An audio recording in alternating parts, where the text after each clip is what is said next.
And here we are once again for another AEW Collision review here on the Mr. Warren Hayes Show. Welcome, I am Mr. Warren Hayes, and I hope you are all having a lovely weekend. Hopefully it's better than mine. I'm under the weather once again, feeling better, but once again under the weather. If you've been following the lore of Warren Hayes recently, you know that this has been happening quite a bit.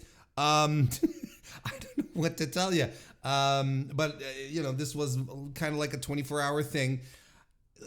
I'm chalking it up to the end of year stress with work.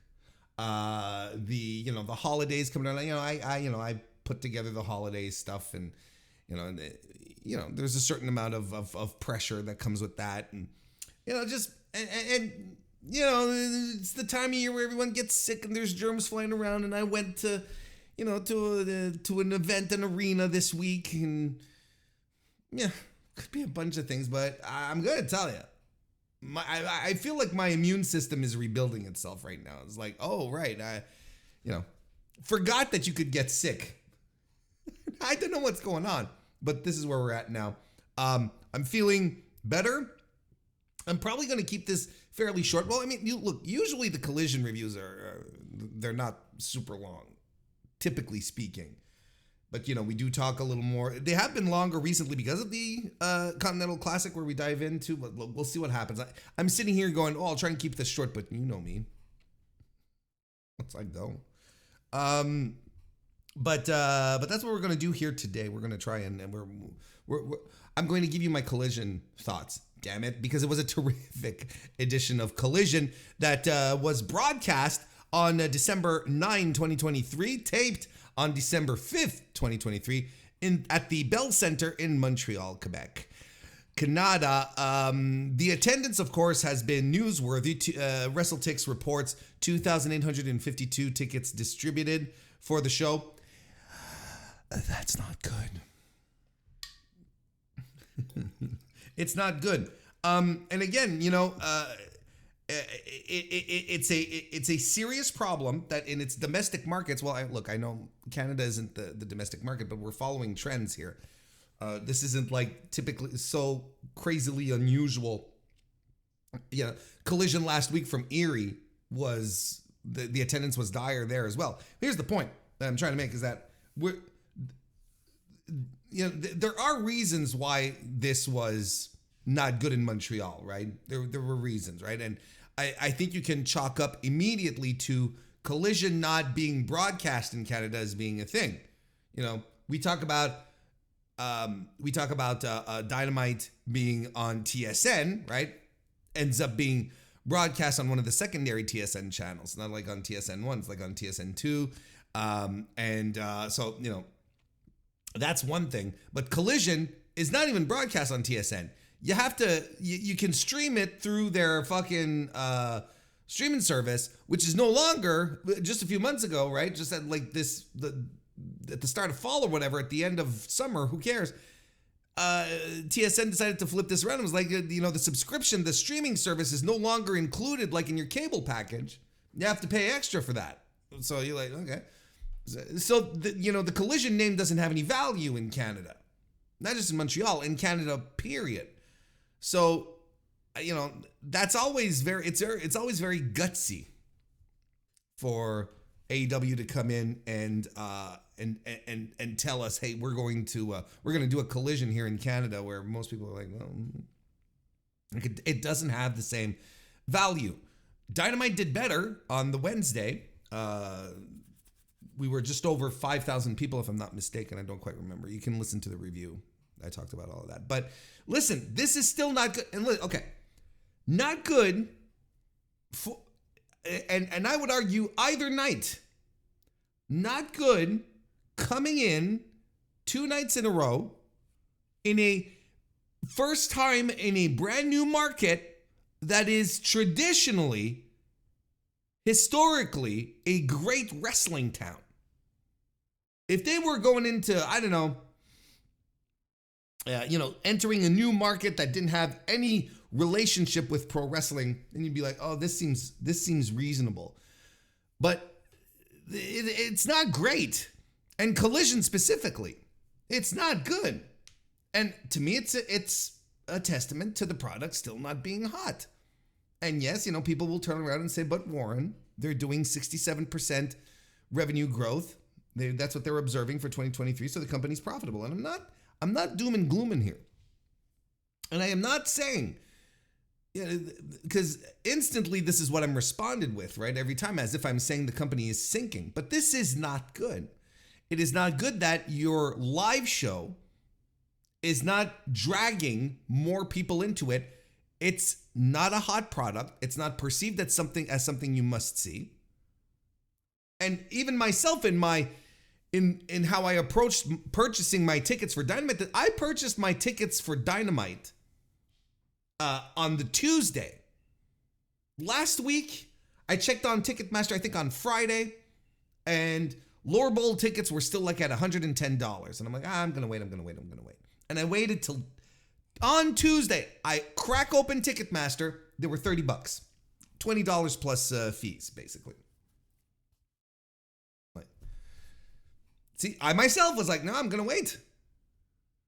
No one is throwing themselves at to get tickets for these show tapings. It's fine. So, went on a bit of a sidebar here, coming back to the 67% revenue growth.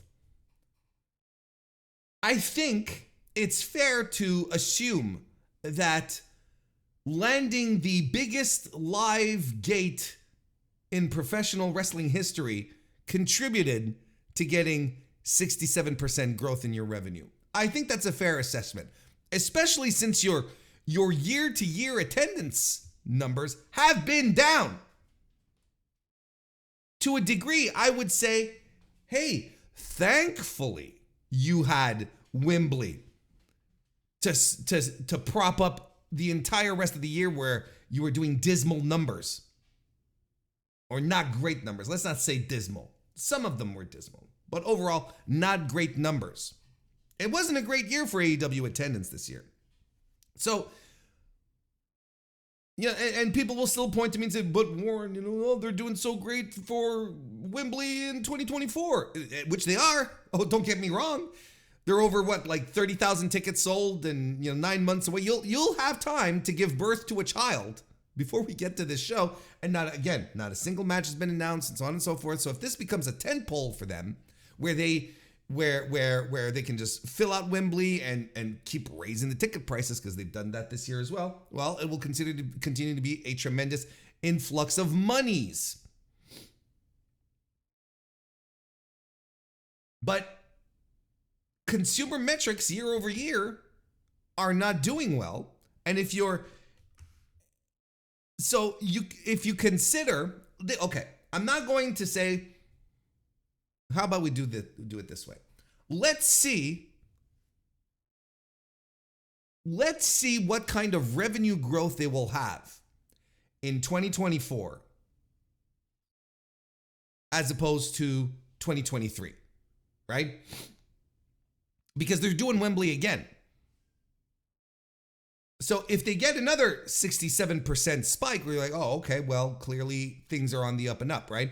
But if the revenue growth is a little more, is not as dramatic, not as big, maybe then it's an indication that Wembley did account for the big 67% increase, right? Does that make sense? Because look, pay-per-views are doing well. They're doing fine. It's not they're not tearing the house down there either. They're not doing 2022 numbers, right? But that's fine. They're doing well. And of course, there's the media, the media rights, the TV deal that's upcoming, and that will probably result in an uptick in that will probably also result in an uptick of revenue growth.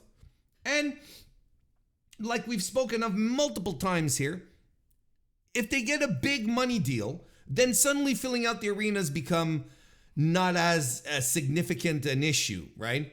Revenue-wise. But perception-wise, it's a whole different story. If you're renting out basketball/hockey arenas for and filling it up with a quarter, not even a quarter, an eighth of the capacity of the arena.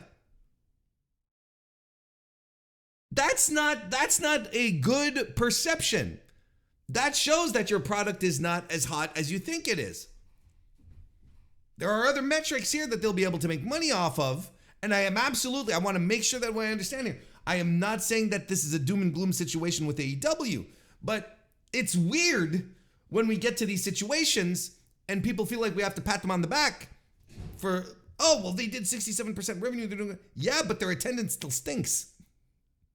Oh, but it doesn't matter. Yes, it does matter. It matters for perception, and it does matter for money. And it matters for the wrestlers, too. Don't get me wrong. I'm pretty sure there's a couple of wrestlers there that weren't really thrilled to perform in front of a practically empty arena during this collision.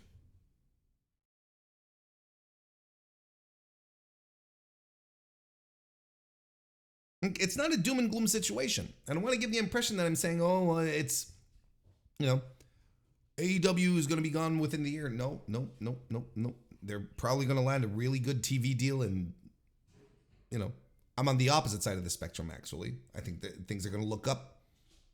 But you can have both conversations. You can say, they're going to land a good money deal for TV. I think it's possible. I think it makes sense. But you can also observe on the other hand, attendance stinks. No one is going to see the shows. Not as much anyway. If they had gone to Montreal 18 months ago, if their first Montreal show had been 18 months ago, they would have done easily double the Dynamite attendance. The Collision attendance would have been 3-4 times higher, I'm sure.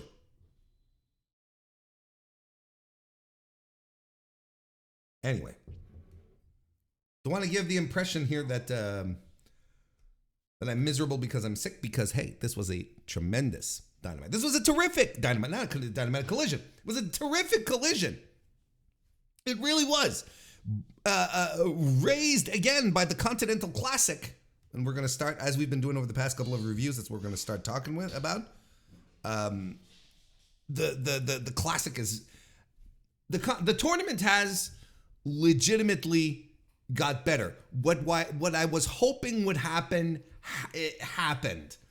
You remember at first, very fine, very okay matches, but we were like, look, if we want this tournament to become part of the fabric of AEW, if we want this for people to get excited about it next year, if Tony Khan and Eddie Kingston and Bryan Danielson really believe that this is going to be the greatest tournament in the world or whatever, they have to start delivering. And as fine as it started off, now it's kicking ass. Now it rocks. Now it's like maybe this was the plan all along, where now people are jockeying for points. They're seeing how they're being positioned. You can be telling that story that people are working harder because of their points and how they want to position themselves.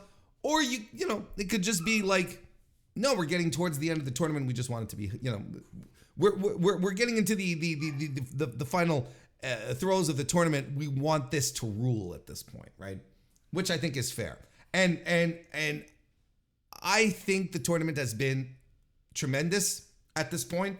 And yeah, I'm kind of looking forward to next year. And I'm completely okay with it becoming a part of the fabric of AEW. Absolutely. All right, so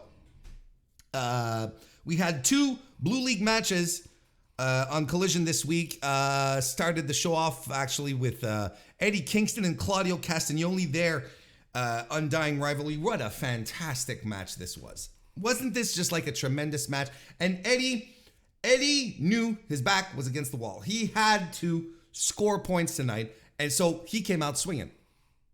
And I also liked his promo when he, the cold open is like, all right, Saturday night, cue the music, let's go. It's the most Eddie thing. But it was tremendous. And he came after Claudio quick, fast, explosive. He's doing back fists and dives and an exploder suplex. Claudio fights back with a neutralizer. They're trying to end the other guy real quickly, real fast. Claudio even gets Eddie into a big swing, right? And Eddie's trying to prevent it. He's grabbing onto the leg, which, kept Claudio from doing like 20 revolutions or something like that. So, it's little things like that Eddie Kingston brings, that it's like, okay, this makes sense. I feel like this is a good way to get out of the big swing. Feels like it's something I'd do. Claudio gets a sharpshooter. And listen, the story of this match was Eddie Kingston getting the holy hell beat out of him, right? This was it. He just got pummeled and beat up and tossed around, and he's just trying to stay alive, both, in this match and in the tournament. Eddie finally fights back with some chops and a pair of exploder suplexes, and STF gets locked in by Claudio around the 15-minute mark. Eddie escapes a Ricola bomb and kicks out of a European uppercut, and then there's this tremendous sequence between the two where they're trading strikes and uppercuts and back fists, and it's just outstanding stuff. Crowd are up on their feet. 3 minutes to go. Eddie eventually squeezes out the win with a reverse roll up or schoolboy, I guess, for the win. He gets his 3 points. He's still on the board. Tremendous stuff. He's still alive in this tournament. I fucking loved it. I thought this was great. So, what I gave this 4.25 stars. I think it was a tremendous show for both guys. Then we had the main event, which was Bryan Danielson versus Andrade El Idolo. I guess a bit of a surprise win here by Andrade, getting the dub over Danielson here. Which had some great back and forth here, to start off. At first they were, doing some locks and some grapples and, just trying to show off with each other, trying to, the good old one-upsmanship. But boy, oh boy, did this devolve into something completely different, right? Where Andrade at some point, he does a couple of dragon screw leg whips, right? And then he's like, I'm done here. He rips off the eye patch and he goes straight for the orbital bone. Danielson's surgically repaired orbital bone. And he goes for the sutures, the scar, and he pops it open. Danielson bleeds, not from his eye, but it looks like he's bleeding from his eye. His entire orbital is completely covered in blood. And it is the most visceral visual of this tournament so far. And it's going down under his nose and into his nose. It's amazing stuff. And that's the story of the match here, where Andrade just uses that to his advantage, pummels it, goes at it. At some point, he's even driving his thumbs into the eyes. Suddenly I'm watching a Greek tragedy, and it's fantastic. Andrade, does a gory special at the 15-minute mark and a superplex.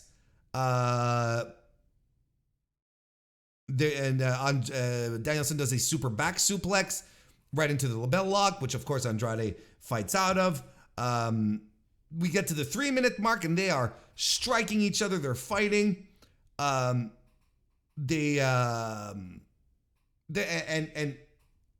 Danielson lands. He ends up being face first into the turnbuckles. So what does Andrade do? He does the diving knees into the turnbuckles, but to the back of the head. So Danielson just, orbital bone, etc. Face first. And then Andrade does another double knees and the hammerlock DDT for the win. Danielson is out cold. Danielson is dead for this one. Tremendous stuff. After the match, Andrade is looking after, he's worried about Danielson. He's like, hey, are you okay, buddy pal? And then Claudio and Yuta come in and they start shoving him around. Anyway, it all stays, I wouldn't say civil, but it doesn't get any worse. Let's put it that way. And there you go. That's what we got. And it's a tremendous, brutal, but gritty, awesome match. Look, if we got more of this Andrade's great. The issue with Andrade is not that he's just a big baby. He bitches all the time. He complains. Most pro wrestlers, you'd say, Warren, are like that, and they'll tell you, yeah, you're right. You're not wrong. But I mean, this was tremendous stuff. I give it 4.5 stars. Should mention that I also watched very quickly, though, that I also saw I saw it at the arena, the Danielson Garcia match for Rampage that they did on Rampage.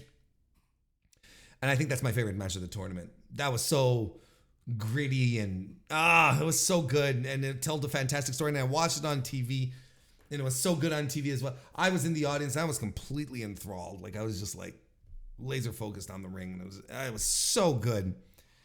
So as it stands right now, the Blue League has a lot of stuff still happening here. Brody King, Bryan Danielson, and Andrade are at the top of the league with 6 points, I should say.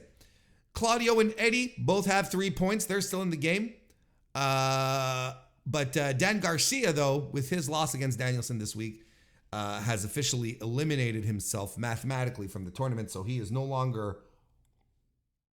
can no longer qualify to go to the semis or the playoffs, whatever you want to call it. He's done. Dan Garcia is out of the tournament. Now, here's something that's interesting to note here. Danielson here has 6 points, but out of the top 3 guys who have 6 points, the 3 at the top of Blue League, Danielson is the only one who has 3 matches in. So he only has 2 matches left, whereas Brody King and Andrade have 2 wins, no losses, no draws. They still have 3 matches left. So it's not looking good for Danielson. And it's, not looking good. He's got 2 more matches. So his potential here is 12 points at this point. This is the maximum amount of points that he could score at this point. Brody and Andrade, who still have to fight each other, by the way, they still have they can go up to 15. Like they still have a potential of 9 points to score here. Of course, the fellows who are at the bottom with the 3 points have a bit of this is the part of the tournament where you have guys who are entirely dependent on the results of other matches to determine how they're going to go.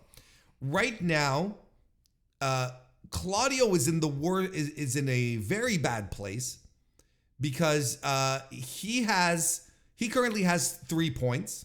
He has 2 matches left against Danielson and Andrade, and he's already lost to Brody King. So even let's say Brody King gets to 9 points, he tops off at 9 points, and Claudio does as well. They're both at 9 points, but Brody King, if we're doing G1 tiebreaker rules, Brody King has the win over Castagnoli, so Castagnoli wouldn't qualify. He wouldn't move forward, kind of thing. So Claudio is in a bit of a of course, if he wants to stay in the conversation, he has to win his next 2, just like Eddie has to as well. Eddie has to win his next 2 as well if he wants to stay in this conversation. They had people, there's a lot of Eddie fans out there, a lot of Eddie fans, asking, well, what are the odds that he can still win the tournament? There's a lot of stuff that is out of his hands. There's a lot of stuff that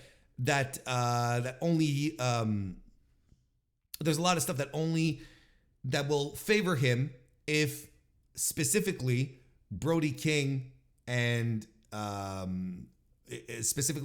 Brody King and Bryan Danielson can influence here. First and foremost, Eddie has to win his next 3 matches. He has to. His next 2, I should say, because he already won 1. So he has to win his next 2. And his next 2 matches are against Andrade and Dan Garcia. So if he is able to get to 9 points, he can stay in this conversation. Then he would need Andrade to lose one of his next 2 matches, either with Brody King or Claudio, and of course lose against Eddie, for Eddie to be in a position to win the block. Then he would need Brody King to lose his next 3 matches, because if Brody makes it to 9 points, Eddie's done, because Brody has the win, the tie-breaking win over Eddie. So even if Eddie wins his next 2 matches, makes it to 9 points, the minute Brody King makes it to 9 points, Eddie's done. Same thing with Danielson. The minute Danielson gets to 9 points, Eddie's done. So Eddie has to count on a bunch of people losing their matches for him to move forward. That's what he has to do. So Eddie has 3 matches left. He needs Andrade to not. So Andrade is at 6 points as well. So Andrade can make it to 9, lose a match. Let's say he wins against. Here's a scenario I think that might happen when I'm looking at this right now. Andrade beats Brody King. So that brings Andrade up to 9 points, but Brody stays at, let's say, but Brody stays at 6, let's say. And then Eddie's last match is against Andrade, who are both at, Eddie comes in with 6 points because Eddie still has to fight Andrade. Andrade has 9 points, but if Eddie comes in, beats Andrade, gets the 9 points, he wins over Andrade because he has the tiebreaker win. So I'm starting to think that that's a scenario that could happen, where Andrade beats Brody, makes sure that he stays down, because Brody has to lose against Andrade, Danielson, and Garcia. This is what has to happen. Does it seem improbable? A little. Especially when it comes to Garcia. But Garcia might get the spoiler win, which is something absolutely possible. It's a very interesting block here because everyone is still in the same orbit. 3 to 6 points, everyone is still within reach. Whereas in Gold League, you've got 2 guys who are moving forward. We're pushing forward with the lead, and will only get bigger after Dynamite this week. So it's very interesting and lots of great matches. I knew Blue League would be special. And it is. It's good. It's good stuff. So that's where we're at with the Continental Classic this week. Let's go through the rest of the show. After the Claudio and Eddie match, we get a Jon Moxley promo, pre-tape, on Swerve Strickland, saying that Buzz is cheap. Moxley says that Swerve is in way over his head, and it's going to be a long night for him, so he better pack a lunch. Moxley's promos always land. I don't know what to tell you. It's terrible analysis to say the same thing over and over and over again, but when something is true. Renee Paquette is interviewing the FTW champion Hook. And then Wheeler Yuta arrives and interrupts. There's some back and forth. Hook mumbles that he cheated to defeat Shibata for the pure title. And Yuta is sick of Hook, and he challenges him for a fight under FTW rules. So I don't know if he's challenging for the title or if there's a title here. And this was recorded on the Dynamite, on the Rampage thing on Wednesday, during the Rampage portion of the event, and I was so I thought they were going to put this on Rampage, but it turns out they put it on Collision. And I was like, oh, because I was telling everyone, oh, they're setting up a match for Yuta. What's the match? Oh, you'll see. I said it's going to be on Rampage. You'll see. Warren, you fucking liar, didn't you? I don't know. Then it shows up on Collision. I'm like,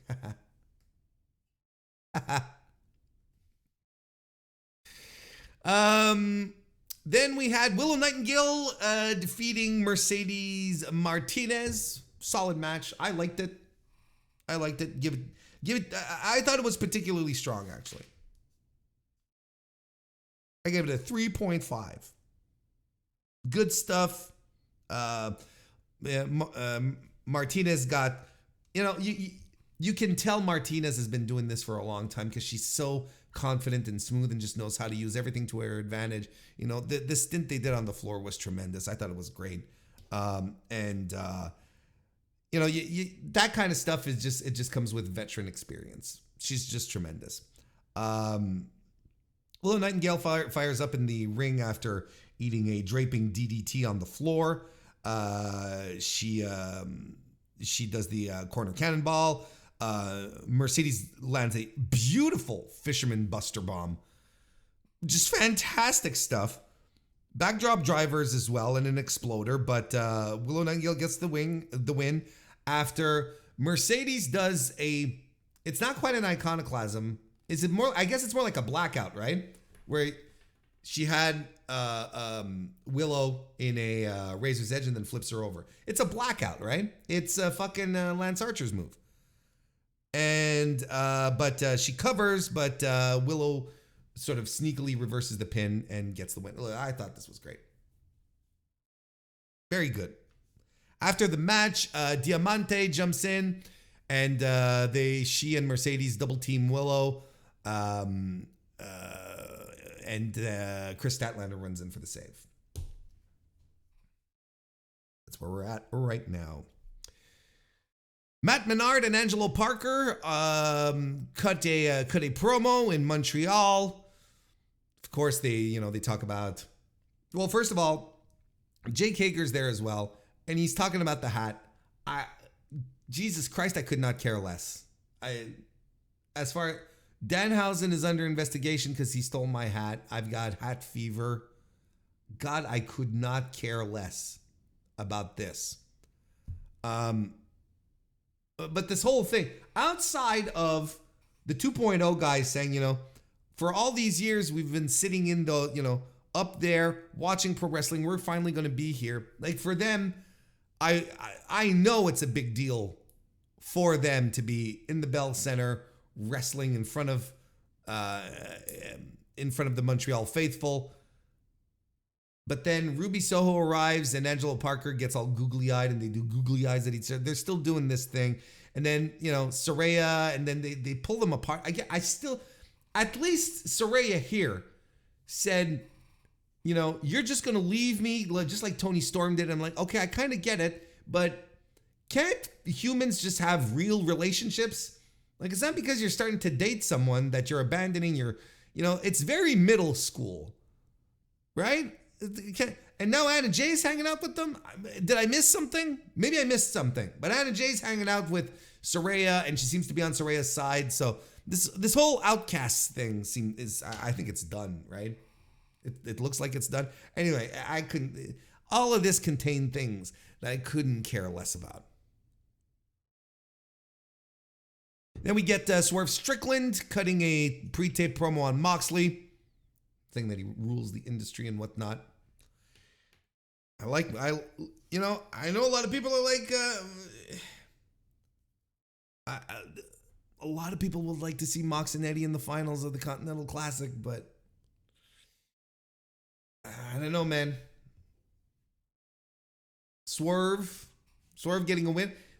Like, okay, so we still don't know what they're doing with the playoffs, right? Or the final. We know there's going to be semifinals. It's going to be on the last Dynamite before World's End. Now, are they doing... what I would assume they do is, Gold League winner versus Blue League runner-up, and Blue League winner versus Gold League runner-up. I think that makes the most sense, right? as opposed to rerunning a match from within the league. That, to me, doesn't make sense. But if they do that, if they do, rerun a match within the league, right? I think you run Swerve and Mox again. Swerve and Mox, I am fully expecting Swerve and Mox this week on Dynamite to go to time. I think we get our first draw of the tournament.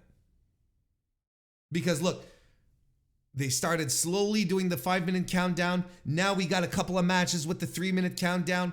One of these matches is going time, and if there's one that makes sense, it's that one. So you go to a draw for that one, then you rerun it as the league final with someone who has to win this time. So it's a little different, right? We'll see what happens. I still see Swerve in the finals. I still see Swerve winning the whole thing. Wardlow defeats Willie Mack. Good little back and forth here of big moves between. I enjoyed this. I thought it was good. Willie Mack doing Willie Mack things. Ended after a last ride by Wardlow. The ref stopped the match. It's fine. Then we had Kenny Omega defeating Ethan Page. To lead us into the match, we had a little recap of Ricky Starks and Big Bill taking down Chris Jericho. And look, I enjoyed this match. I gave it a 3 3/4 stars. And, I know a lot of people really, really like Ethan Page, right? And I think he's a good pro wrestler. Don't get me wrong, But I didn't see anything out of Ethan Page in this match that I haven't seen from him before. I didn't see him elevating his game.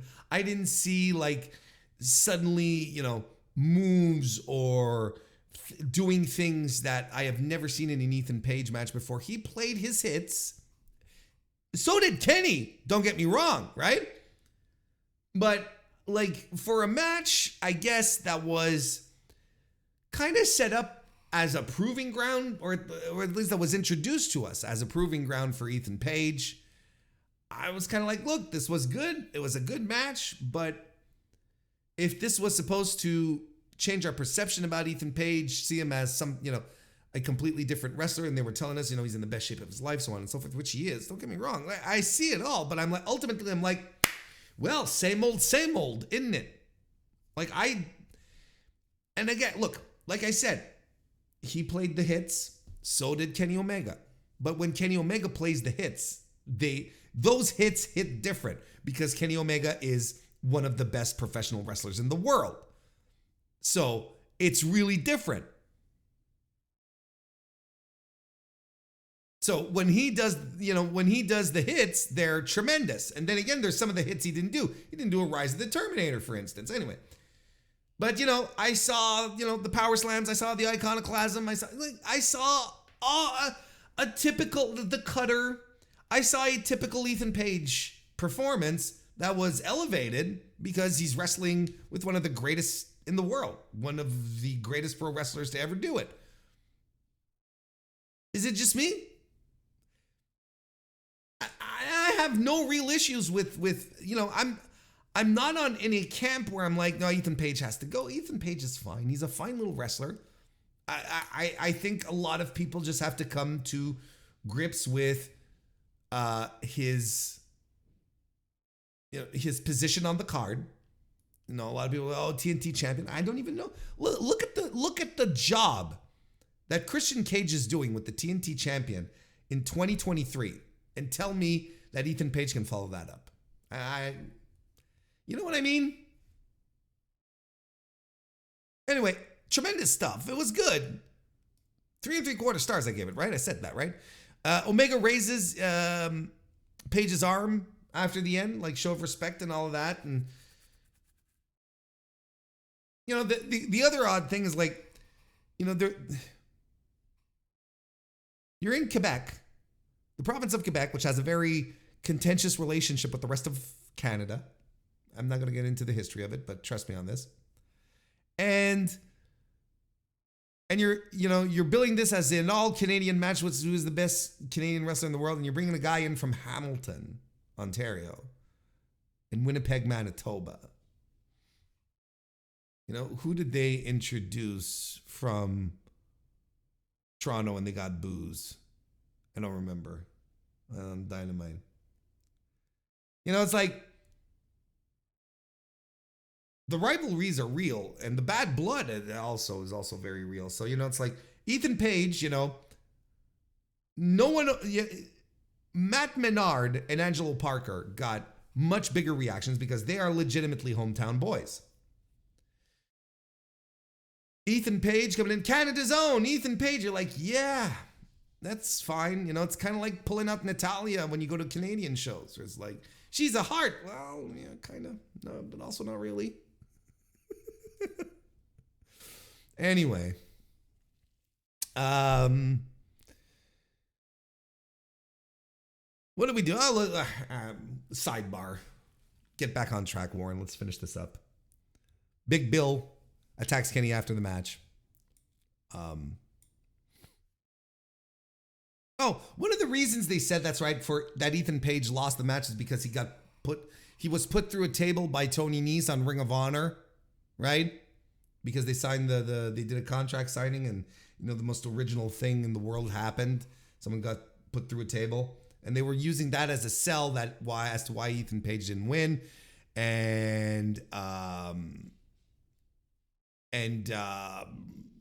so Ethan Page is he's struggling, so he can't really help Kenny come after. He can't really come after Big Bill when he's there, but he does sort of hobble his way up. Anyway, let's just move along. This was a poorly executed segment, Warren, on your part. Thank you, Warren. Thank you for the criticism. CJ Perry is talking about Andrade, and Miro interrupts again. I can't tell you again. I cannot tell you how uninteresting Miro is now that Lana's back. CJ Perry. I told you I wanted you to stay at home and, whatever the fuck. Do cooking and cleaning while I am the breadwinner and my father kills boars with his bare hands. That being said, I believe someone needs to do some proper research into this, because somehow I kind of believe that Miro's father hunts boars with his bare hands, okay? I buy into it. Now, I want to know if it's real, but I buy into it. I think we need some investigative reporting on this one. I think we need to get to the bottom of this. Does Miro's father indeed hunt boar with his bare hands? But it's all so uninteresting. And we had talked about this years ago when Miro ended up, and people were like, when's Lana coming? And Miro has been so much more interesting in AEW than he's ever been. And he's been far away from Lana, and it's worked for him. And now that she's back, I'm like, this who cares? I'm not going to touch your client during the classic tournament of continents, but I will come after him. Yes, okay. I don't care. Because he wants to send her home? Who am I cheering for? Am I cheering for Lana? Lana, who has no chemistry with Andrade? It's painful, actually. She has perfect chemistry with her husband. You'd think so. You'd hope so. I don't know, guys. Miro, all this shit is really fucking boring. At this point, bring back, video game aficionado Miro. Have him come out in his Gucci Mickey Mouse pajamas. I'm okay. I'd much prefer that to whatever the hell they're doing here. Good little match with Penta, El Zero Miedo, and Komander defeating Daddy Magic and Angelo Parker. You can't. A bit of first of all, I've been told that Ian Riccoboni, he said that he had answered someone, I think it was on Twitter, that was saying, why don't you pronounce Komander the right name or whatever? I don't remember. Why don't you pronounce, oh, it was Angelico. Why don't you pronounce it Angelico and not Angelico? And Ian came straight out and said, they asked me to pronounce it that way. So when I say Angelico, that's how he wants me to pronounce it. That's why I pronounce it Komander and not Komander. That's how they asked me to do it. So, you know, if the leader of the Bone Zone is laying down the law like that, I'm gonna follow suit. I'm gonna follow and trust Ian's pronunciation of things. He's like the AP style. He and Excalibur, right? They're like the AP style of wrestling names and how to pronounce them. Remember when we all lost our shit when you remember when we all lost our shit when Excalibur first introduced him as Konosuke Takeshita, and we had been calling him Takeshita like a bunch of fucking dopes. You got to follow the market leaders here, the AP style. Anyway, yeah, good little, but a good little match. And look, we strayed from. I'll tell you, I was surprised that the hometown boys didn't get the win here. What's the value? And I'm not like mad. I'm not like stomping my feet. It's not that. But if Penta and Komander were, if Penta and Komander were in the midst of a push, I'd be like, sure, okay, kind of sucks, but sure. But they're not. They're doing jack shit with them. Like they're popping up here and there, and they're winning matches. Is it because of the trios thing, the trios match? They just want to keep them hot with the top flight Andrade stuff. Is that maybe? I guess. I was like, this is weird. It's weird that Tony Khan booked the hometown people to lose. That's strange to me. It's an odd one. Anyway, fine little match. I gave it 3